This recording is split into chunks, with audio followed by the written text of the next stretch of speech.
নমস্কার, জয় মা তারা। যেসব জাতক জাতিকাদের হাতের এই ভাগ্যরেখা থেকে, দেখুন এইটা ভাগ্যরেখা, যদি কোনো জাতক জাতিকাদের হাতের আয়ুরেখা থেকে যদি কোনো একটি সুদীর্ঘ ভাগ্যরেখা শনির ক্ষেত্র পর্যন্ত চলে যায় এবং এই ভাগ্যরেখা থেকে যদি একটি বুধ রেখা বা বিজনেস রেখা যদি বুধের ক্ষেত্র পর্যন্ত চলে যায়, এটি অতীব শুভ।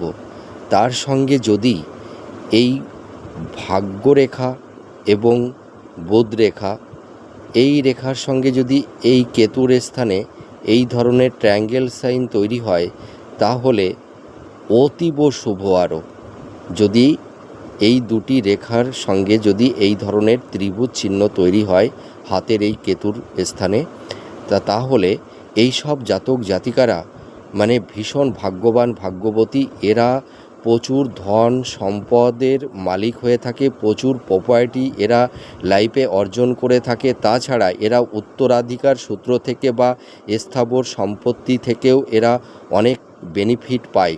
হয়তো পিতার অ্যাসেট পাবে, আবার হয়তো পিতা মাতা বা পিতামহর সম্পত্তি, এইগুলোও এরা কিন্তু অনেক সময় পেয়ে থাকে। তাছাড়া এই যে বুধের ক্ষেত্রে, এর পাশাপাশি যদি বুধ ক্ষেত্রে যদি এই ধরনের বুধ রেখা থাকে, তাহলে এরা বিজনেসের ক্ষেত্রেও কিন্তু খুব সাফল্যতা অর্জন করে থাকে। তা এই ধরনের রেখা যদি কোনো জাতক জাতিকাদের হাতে থেকে থাকে, এরা প্রতিষ্ঠিত বিজনেসম্যান হতে পারে এবং এদের একাধিক জায়গা থেকে অর্থাগম হয়ে থাকে এবং এদের একের অধিক বিজনেস থাকে। এই সব জাতক জাতিকাদের হয়তো 2-3টে বিজনেস থাকে, সেই বিজনেস থেকে এদের প্রচুর অর্থ এরা রান করতে পারে এবং এরা প্রচুর ধন সম্পদের মালিক হয় এবং এদের বিবাহিত দাম্পত্য জীবনও খুব সুখের হয়।